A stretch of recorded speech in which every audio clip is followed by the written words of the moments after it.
ജിദ്ദയിലെ വലട്ട കൈകൾക്ക് ഒരു സന്തോഷ വാർത്ത.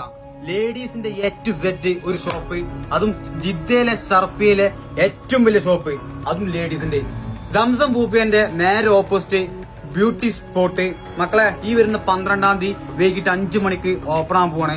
ഒരു കിടന ഓഫർ ഉണ്ട്. ഓഫർ എന്താ വെച്ചാല് 150 റിയാലിന് പർച്ചേസ് ചെയ്ത് കഴിഞ്ഞാൽ ഒരു കൂപ്പൺ കിട്ടും. ഈ വരുന്ന ന്യൂ ഇയറിന്റെ അന്ന് ജനുവരി 1-ന് നിങ്ങൾക്ക് എന്താണ് ആ സംഗതി എന്താ വെച്ചാൽ കൂപ്പണിലൂടെ നറുക്കെടുപ്പിലൂടെ വ്യക്തിയെ തെരഞ്ഞെടുക്കും. ആ ആൾക്ക് ഒരു പവന്റെ ഗോൾഡ് കോയിൻ. അപ്പൊ സാധനം എന്താന്നുള്ളത് കാണിച്ചാ സ്കിപ്പ് ചെയ്യണ്ട. ദുബായികളുടെ ഒക്കെ ലോകം മക്കളെ, അതും 49 റിയാലിന് സ്റ്റാർട്ട് ചെയ്യണ കൊറിയ, ദുബായ്, സൗദിയിലൊക്കെ കിടിലം മെറ്റീരിയലുള്ള സാധനങ്ങൾ വന്നോളി. ഏത് കളർ ഡ്രസ്സുക്കും മാച്ചായ പലതര കളറുള്ള പല മോഡല് ഷാളുകള് 30 റിയാലിന് ഇജ്ജാതി ഉതിപ്പുള്ള നല്ല അടിപൊളി ടോപ്പുകൾ ഇവിടെ നോക്കി മക്കളെ, വേറെ ലെവലാണ്. ഇവിടെ നോക്കി നിങ്ങൾ ഇട്ടങ്ങനെ ആൾക്കാർ നോക്കി 15 റിയാൽ മുതൽ സ്റ്റാർട്ട് ചെയ്യുന്ന അതും മാക്സികള് ദുബായ്, തുർക്കി, അതേപോലെ തന്നെ